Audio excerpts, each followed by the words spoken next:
Hello from Thailand. Today I want to show you something. A matchbox. I was harvesting lemons and I was climbing up, going in the trees and it strangled the tree, so I took it out. And I came home, I came to my office with the basket full of lemons, and then I found in the basket 2 eggs. Tiny little eggs. Have a look what was inside.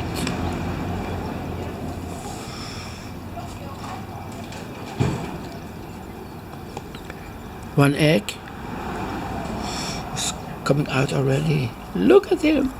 And I gave him food. Look how big his stomach. The crop is full. He's only 1 day old and he's eating already. So I live in an area, it's 35 degrees Celsius here.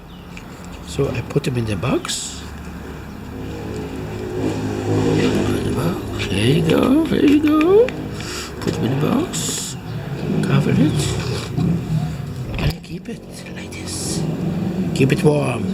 Every 2-3 hours, I give him some food and I feed him with a straw.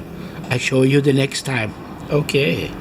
Wish me luck on my journey with the bird. I name him Lucky. Okay. Goodbye. See you tomorrow.